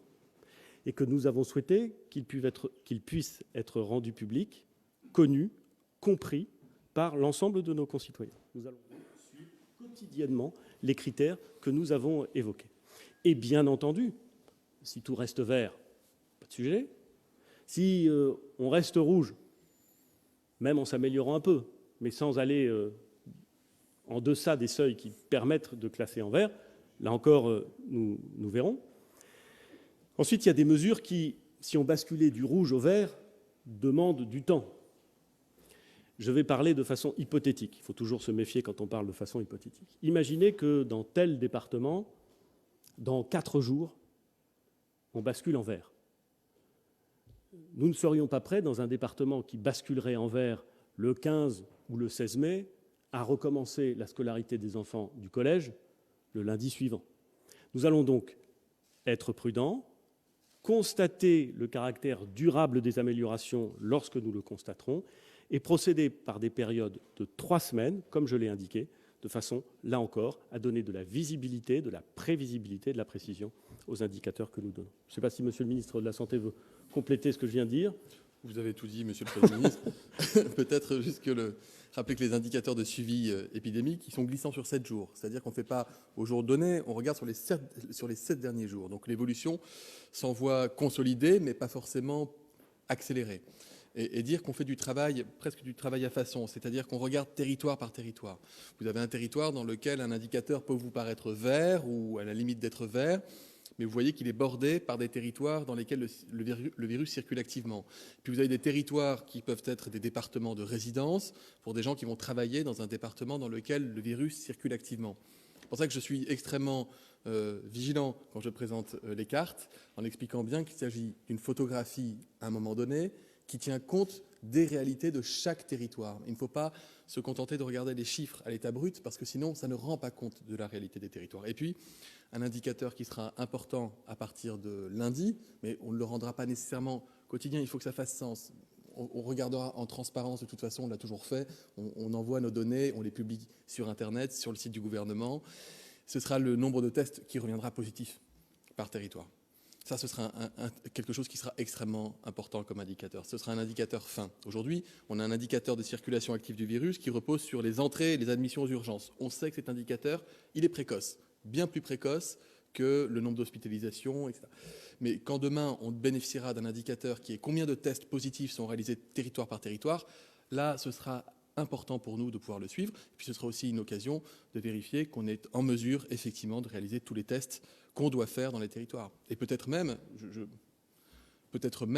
que si la circulation du virus n'est plus si active que ça dans les courants de la semaine prochaine ou de la semaine suivante, qui sait, eh bien peut-être que le nombre de tests que nous réaliserons sera d'autant réduit que le nombre de personnes à tester sera réduit. Donc toutes ces données, il faudra à chaque fois les expliquer, les inscrire dans un contexte. Des données brutes ne sont jamais très simples à appréhender. Une question maintenant qui a été posée par de très nombreux médias, le Huffington, le groupe TF1, LCI, BFM, l'AFP et RFI, pour n'en citer que quelques-uns. Elle concerne le plan de reconfinement qui a été évoqué par Jean Castex devant les sénateurs. Est-ce que c'est un scénario que vous envisagez? Sur quels critères et à partir de quand cette décision pourrait être prise? C'est évidemment quelque chose que nous envisageons. Et nous avons intérêt à tout envisager, en tout cas tout ce que nous pouvons envisager. Donc nous avons toujours indiqué que nous préférerions éviter, dans toute la mesure du possible, d'avoir à en arriver là, mais que dans l'hypothèse où il n'y aurait pas d'autre solution, nous ne pouvions l'écarter d'emblée. Voilà ce que je peux dire. Ensuite, le moment du déclenchement de cette mesure dépendrait de la rapidité de circulation du virus, de beaucoup de facteurs, et je ne peux pas les présenter tous ici, mais tout ce que nous allons faire, tout ce que nous faisons a pour objet d'éviter cette extrémité, qui serait évidemment très dommageable pour notre pays, très démoralisante pour l'ensemble des Français, très dangereuse, je crois, à la fois pour l'état sanitaire et pour l'état du pays. Nous devons être vigilants dans la phase qui commence lundi pour éviter d'avoir, le cas échéant, à reconfiner. RTL, pouvez-vous nous donner des précisions sur les déplacements au-delà de 100 km? Si on a bien compris, il s'agira d'une simple déclaration sur l'honneur. Et par ailleurs, est-ce que dans les motifs impérieux, vous avez évoqué le deuil et l'aide à une personne vulnérable? Est-ce que le fait d'envoyer ses enfants en garde chez ses grands-parents au-delà de 100 km parce que l'école et la crèche restent fermées, est-ce que ça fait partie des motifs impérieux? D'abord, je voudrais indiquer que, conformément à ce que le ministre de la Santé et moi-même avons dit, même si nous faisons confiance à la responsabilité de chacun de nos concitoyens pour appliquer les gestes barrières et les bons comportements, nous voulons indiquer que pour les personnes les plus âgées, pour les personnes les plus vulnérables, la limitation, dans toute la mesure du possible, la très grande limitation des contacts est évidemment une mesure à respecter. Je le dis, alors vraiment pas de gaieté de cœur, mais je veux le rappeler, c'est absolument indispensable en Île-de-France et c'est utile absolument partout. Comprenons là encore l'esprit de la règle. Nous voulons éviter que le virus circule rapidement. Et pour éviter qu'il circule rapidement, il faut que les brassages de population, les déplacements massifs de population d'une partie à l'autre du territoire soient rendus quasi impossibles, en tout cas limités au maximum. C'est pour ça que nous faisons ça. Ce n'est pas pour ennuyer les Français.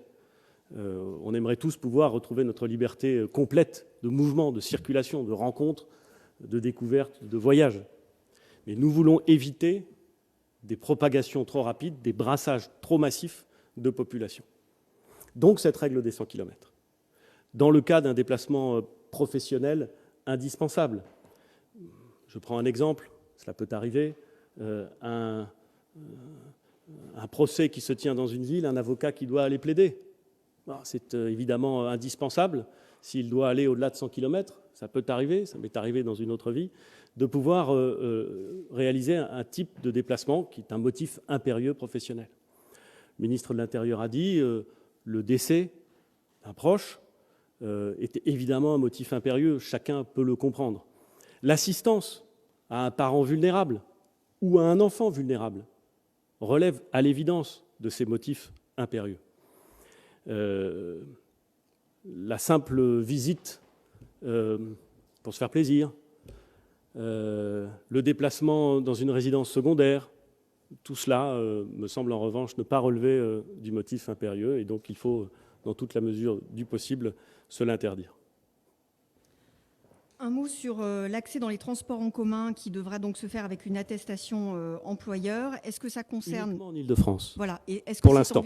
Est-ce que c'est envisageable que ce soit le cas dans d'autres métropoles, y compris avant le 2 juin? En fait, nous voulons nous mettre à la disposition des autorités organisatrices de transport, c'est-à-dire des collectivités territoriales, pour la plus large part, qui sont en charge de l'organisation des transports publics.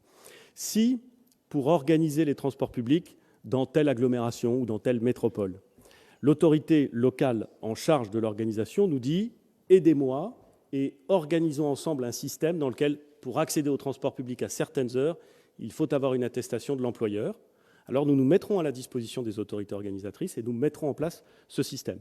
C'est ce qui est arrivé en Île-de-France, à la demande de la présidente de l'autorité organisatrice de transport, la présidente du conseil régional, Valérie Pécresse, nous a demandé de mettre en œuvre ce système et nous avons dit, conformément à ce que nous avions indiqué, que nous nous mettions à sa disposition et que nous allions l'imposer. Une question sur la reprise de l'école. Vous avez choisi le principe du volontariat et beaucoup de parents s'interrogent sur le fait de remettre ou non leurs enfants à l'école dans les prochains jours. Au Canada, votre homologue Justin Trudeau a déclaré qu'il ne savait pas s'il remettrait ses enfants à l'école. Vous, personnellement, Monsieur le Premier ministre, est-ce que vous remettrez vos enfants à l'école et pourquoi ? Je n'ai pas l'habitude de parler de mes enfants en public. Sachez qu'il y en a un qui est élève en première, l'autre qui est élève en troisième. Ils ne sont donc pas à ce stade concernés par la reprise des cours. Et une petite dernière qui est en CM1. Elle n'est pas dans les niveaux prioritaires. J'ai indiqué qu'elle pourrait évidemment, dans toute la mesure, reprendre l'école. Moi, je préférais qu'elle puisse y aller. Mais après un contact qui a été organisé par le professeur de sa classe, nous avons indiqué que s'il y avait des publics plus prioritaires, évidemment, elle laisserait sa place. Si elle peut y aller, je préférais qu'elle y aille. Globalement, quelle garantie vous pouvez apporter aux enseignants et aux parents qui se posent aujourd'hui beaucoup de questions ? À la fois sur la garantie sanitaire, mais aussi sur l'intérêt pédagogique de remettre ces enfants à l'école dans les prochaines semaines. Alors, je crois au bon sens des Français.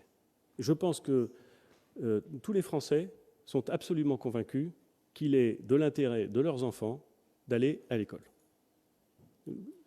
Je ne connais personne qui soit un jour dit « le mieux pour mon enfant, ce serait qu'il n'aille pas à l'école ». Les Français sont pleins de bon sens. Je comprends parfaitement aussi, compte tenu de la période que nous vivons, qui est quand même un peu particulière, c'est le moins qu'on puisse dire, qu'ils s'interrogent sur les risques éventuels que prendraient soit leurs enfants, soit eux-mêmes, s'ils retournaient à l'école. Très bien. Ces inquiétudes, il faut les lever, non pas en ne les comprenant pas, mais en expliquant ce qui est fait. Et mon sentiment, c'est que le travail fait par l'Éducation nationale et par les maires dans les écoles primaires va permettre de montrer, et peut-être progressivement, peut-être pas le premier jour, mais très progressivement, que les mesures proposées et expliquées sont mises en œuvre et que donc la scolarité peut reprendre progressivement. Il ne s'agit pas de forcer les Français, il s'agit plutôt de les convaincre. Et c'est comme ça que nous allons procéder. Et je parle un peu à la place du ministre de l'Éducation nationale, j'espère qu'il ne m'en voudra pas, mais notre conviction commune, c'est que progressivement, on va voir que ça se passe bien.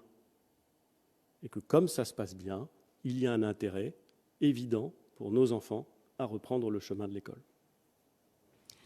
J'ai plusieurs questions sur les masques qui émanent de confrères de BFM, du Huffington ou de RFI. Je vais essayer de les regrouper. Certains élus locaux souhaitent imposer le masque dans l'espace public. Pourquoi n'y êtes-vous pas favorable ? Pourquoi l'État n'a pas décidé, contrairement à certaines collectivités locales, de distribuer gratuitement un ou des masques à tous les Français ? Et enfin, dernière question, prévoyez-vous de rationner la vente de masques pour éviter toute pénurie ? Alors, il y a beaucoup de questions. Je vais essayer d'y répondre le plus clairement possible. D'abord, l'État va distribuer des masques. Il va distribuer des masques aux professeurs qui devront les porter dans leur classe. Il va distribuer des masques aux agents qui travaillent pour son compte et qui doivent les porter. Il va distribuer des masques à ceux qui sont les plus vulnérables. Je rappelle qu'une enveloppe de 5 millions de masques sera chaque semaine distribuée par l'État, par les préfets, pour que les personnes les plus vulnérables, à la fois par leur fragilité, mais aussi les plus vulnérables économiquement, puissent disposer de masques gratuits. Je rappelle aussi que l'État a pris une mesure qui n'est pas totalement sans intérêt, consistant à financer 50% du coût d'acquisition des masques supportés par les collectivités territoriales pour les commandes passées après le 13 avril. Ce qui veut dire que l'État prendra à sa charge la moitié du coût des masques qui peuvent être parfois distribués gratuitement par les collectivités territoriales. C'est évidemment quelque chose qu'on peut rappeler et qui doit être pris en compte. S'agissant des masques, certains seront distribués, mais d'autres pourront être achetés par nos concitoyens dans la grande distribution, dans les commerces de proximité, chez les buralistes, parfois chez les pharmaciens aussi. Et cela correspond à du bon sens. Si on veut que chacun s'équipe dans la durée, il est précieux qu'on puisse en trouver partout, qu'on puisse les trouver à des prix qui ne soient pas excessifs. Et vous savez que nous avons limité le coût d'acquisition, ou le prix plus exactement, des masques chirurgicaux, de façon à ce que là aussi, nous ayons la possibilité, dans le plus grand nombre d'endroits possibles, de pouvoir nous en doter. Quant au port du masque en permanence dans l'espace public, ce n'est pas le choix que nous avons fait. Nous avons considéré qu'il y avait des endroits où il était nécessaire de porter le masque, qui n'est jamais qu'un complément aux gestes barrières et à la distanciation physique. Mais lorsque vous vous promenez tout seul dans la rue, lorsque vous vous promenez tout seul dans la campagne, ce qui peut arriver, porter un masque n'a pas d'intérêt immédiat, et donc nous n'avons pas décidé le port continu, général, absolu du masque, mais simplement l'obligation dans un certain nombre de cas et la recommandation dans d'autres. Une autre question sur les masques. Selon nos confrères du Monde, vos conseillers ont découvert en pleine crise du Covid que depuis plusieurs semaines, on continuait à brûler des millions de masques supposés périmés. Est-ce que vous pouvez confirmer cette information et nous donner plus de précision sur cette information ? Oui, ce qui s'est passé, c'est que un certain nombre de masques qui avaient été commandés il y a fort longtemps et qui étaient stockés depuis très longtemps avaient vu leur date de péremption dépassée, et parfois dépassée depuis très longtemps. Je vais vous donner un certain nombre de chiffres pour que vous ayez les ordres de grandeur en tête. Nous avons trouvé dans les stocks, quand je dis nous, c'est le ministre de la Santé et l'ensemble des équipes qui travaillent d'arrache-pied sur ces sujets, ont trouvé un stock de 75 millions de masques qui étaient arrivés à péremption en décembre 2019. Voilà, décembre 2019. Quand vous les trouvez au printemps ou en hiver ou au printemps 2020 et qu'ils sont arrivés à péremption en décembre 2019, vous pouvez vous dire qu'il est peut-être absurde de les détruire, ce qui normalement devrait être le cas, mais bien de les garder, de vérifier qu'on peut les utiliser, et si c'est le cas, de les utiliser. C'est ce que nous avons fait. Et nous avons récupéré ainsi 75 millions de masques chirurgicaux utilisables. Pour d'autres, dont les dates de péremption étaient antérieures, et donc qui étaient périmés, si j'ose dire, depuis beaucoup plus longtemps. Il y en avait 360 millions de masques qui étaient périmés. On a regardé, dans ce qui était périmé, ce qui pouvait être utilisé. Il n'y avait pas beaucoup qui pouvaient être utilisés, parce qu'ils étaient déjà très anciens et que pour certains, ils étaient devenus inutilisables. Mais un certain nombre d'études, on les a fait tester par la DGA et par l'ANSM, nous a permis de dire qu'ils pouvaient être utilisés, non pas comme des masques chirurgicaux, parce que vous savez que les masques chirurgicaux, pour les soignants, doivent répondre à un certain nombre de qualifications, mais comme des masques grand public, qui pouvaient être mis à la disposition avec les mêmes propriétés que les masques grand public. Ce que nous avons fait, c'est un stock de 85 millions de masques sur les 360 qui a pu être ainsi récupéré. Les autres ne sont plus utilisables. Comme ils ne sont plus utilisables, ils ont évidemment vocation, le moment venu, à être détruits. Une question de Marianne. Quand une personne déclarera qu'elle a été contaminée et qu'elle indiquera qui elle a croisé les jours précédents, que fera l'État de ces données et pendant combien de temps ? Je la complète par une question de l'AFP.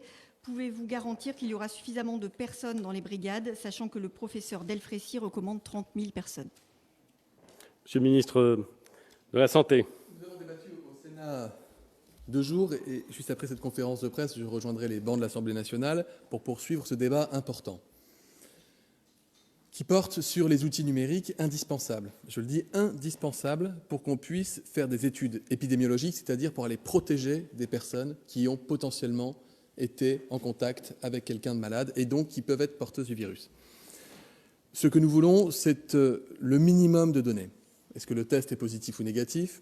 Est-ce qu'à la rigueur, un certain nombre de symptômes sont très en faveur de la maladie?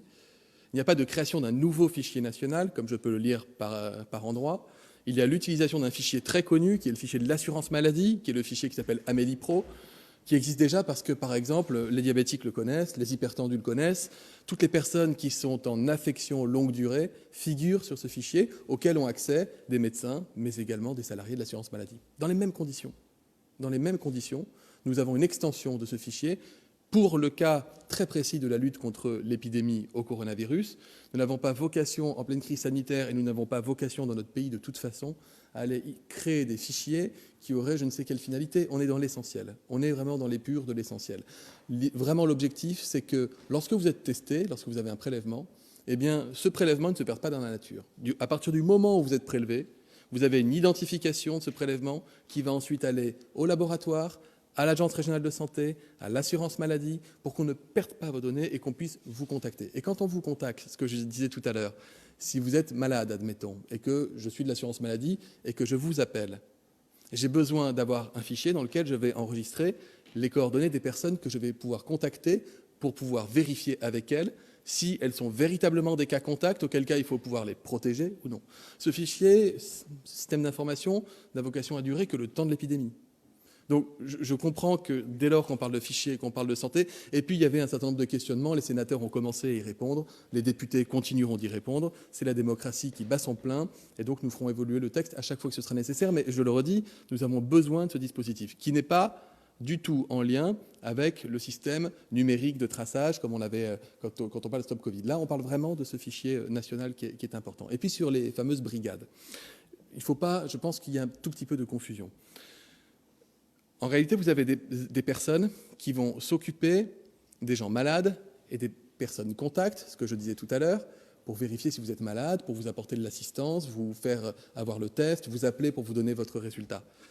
Là, vous avez un nombre de personnes très important, parce que potentiellement tous les médecins peuvent le faire, en ville comme à l'hôpital, des dizaines de milliers de personnes.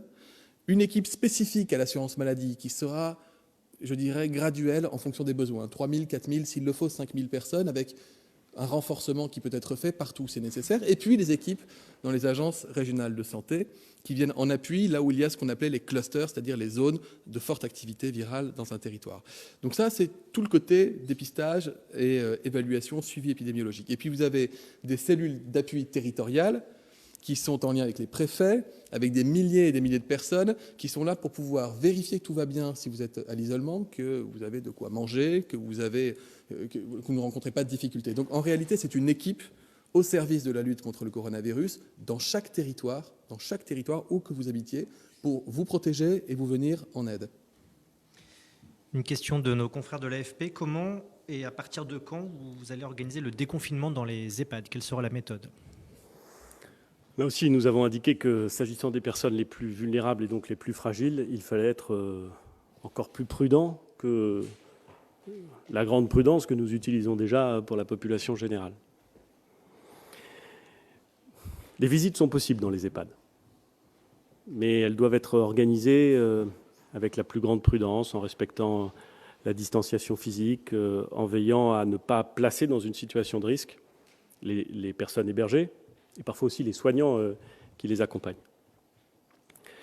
Nous allons poursuivre de cette manière, de façon certaine, pendant au moins les 3 semaines qui viennent. Sera-t-il possible, à compter du début du mois de juin, dans les départements où le virus circule peu, d'alléger encore ces règles? Je ne peux pas vous le dire aujourd'hui. Je ne peux pas vous le dire aujourd'hui parce que vis-à-vis des personnes les plus fragiles, je veux être de la plus extrême prudence. Nous verrons. Dès que nous aurons vu et dès que nous aurons décidé, nous le dirons, parce que je comprends parfaitement la volonté pour ces personnes, et singulièrement pour leurs proches, de retrouver une vie la plus normale possible.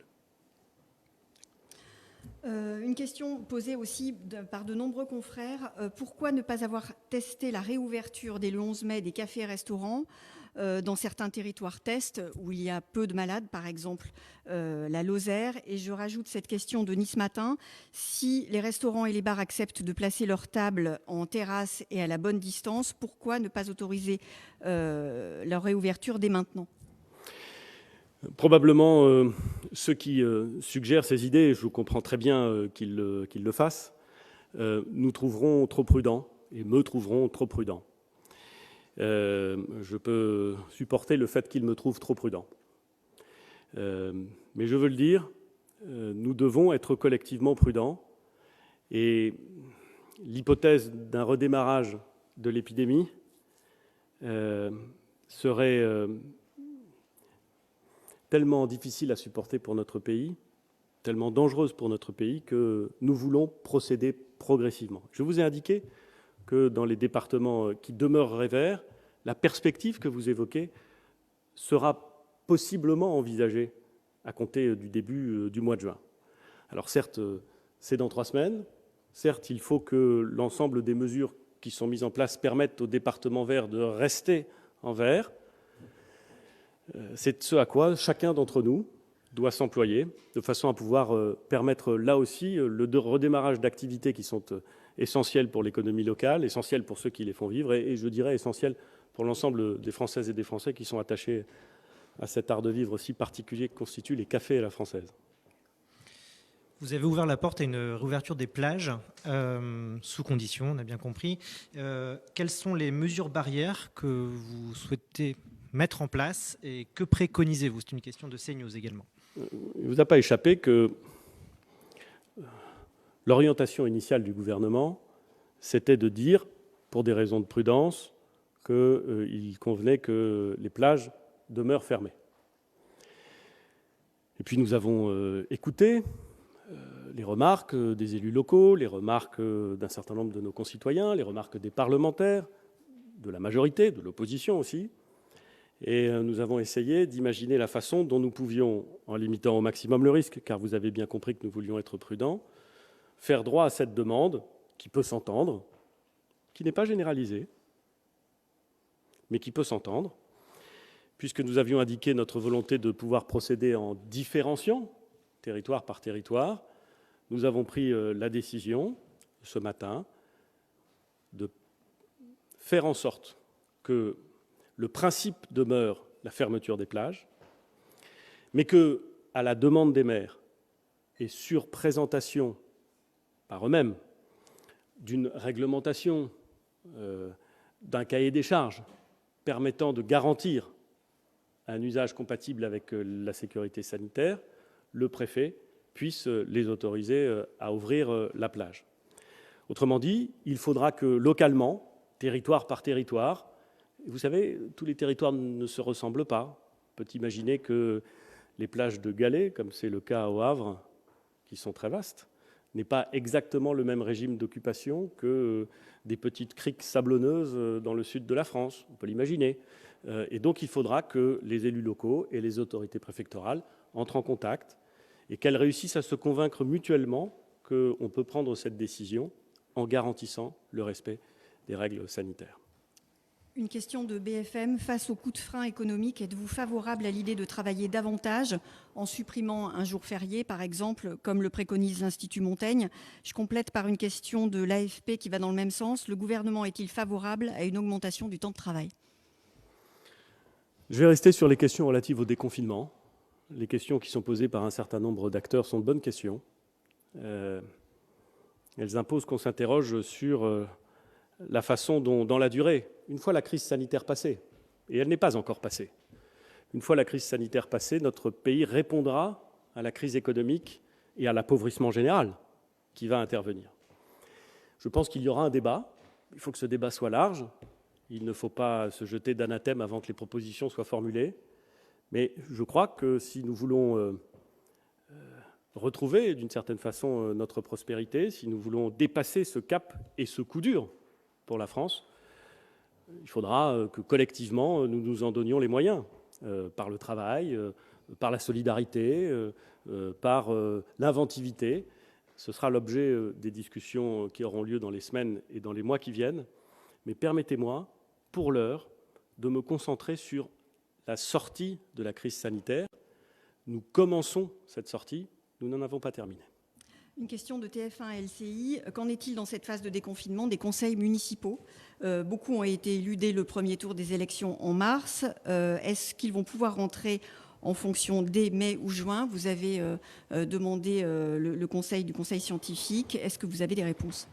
J'ai demandé en effet un avis au conseil scientifique, de façon à ce que le conseil scientifique puisse m'indiquer si, à partir du moment où nous déconfinons, il est possible de réunir les conseils municipaux qui ont été complètement élus dès le premier tour qui s'est tenu le 15 mars. Sur les 35 000 communes françaises, c'est près de 30 000 communes pour lesquelles les élections sont terminées. C'est souvent les plus petites, c'est souvent des communes dans lesquelles les conseils municipaux sont composés de 15 membres. Bon. Il me semble qu'il doit être possible à partir du 11 mai, mais j'attends l'avis du conseil scientifique, de réunir ces membres de conseils municipaux pour installer officiellement le maire, ses adjoints, et pour donc commencer à faire vivre la démocratie locale conformément aux résultats des élections. J'attends l'avis du conseil scientifique. Je remettrai très rapidement, dès que je l'aurai, un rapport au Parlement, puisque c'est la procédure qui a été décidée par la loi, et nous verrons si nous pouvons organiser cette installation des conseils municipaux dans les plus brefs délais. Je souhaite qu'elle puisse avoir lieu dans les plus brefs délais. Ça ne répond pas à la question de l'organisation du second tour des élections municipales. Ça dépendra d'une décision qui sera prise le 23 mai au plus tard. Et nous sommes en train d'étudier, de consulter, et nous allons continuer à consulter le Parlement, bien entendu, les forces politiques, pour que le 23 mai, nous soyons en mesure de dire si oui ou non l'organisation du deuxième tour à la fin du mois de juin est possible ou n'est pas possible. Et pour l'instant, il est trop tôt pour répondre à cette question. Une dernière question un peu plus politique posée par Radio J. Dans la perspective du déconfinement, certains s'interrogent sur l'état de vos relations avec Emmanuel Macron, notamment parce que vous n'avez pas toujours utilisé les mêmes termes dans vos messages adressés aux Français. Confirmez-vous des tensions, voire des désaccords avec le président de la République dans le cadre de la gestion de la crise et dans la manière d'envisager le déconfinement ? Je crois que je vais vous décevoir. Enfin, décevoir celui qui pose la question. Depuis 3 ans qu'il m'a été donné de pouvoir travailler avec le président de la République en tant que chef de gouvernement, j'ai toujours eu dans nos relations constaté et me réjouir d'une confiance, d'une fluidité qui, je crois, a peu de précédent. Et voilà. C'est toujours le cas, et j'espère que ce sera toujours le cas, et je crois que ce sera toujours le cas. Mais permettez-moi de vous dire que dans les moments que nous vivons, en plein dans une crise sanitaire d'une ampleur considérable, alors que des Françaises et des Français font un travail incroyable pour sauver leurs concitoyens, passer plus de 2 secondes à écrire, à parler, à s'interroger sur ce genre de sujet me laisse très, très circonspect. Et je pense que nos concitoyens s'en contrefichent dans des proportions qu'à mon avis, les journalistes politiques ne mesurent pas. Et je dois dire que de ce point de vue-là, je me sens très français. Je vous remercie.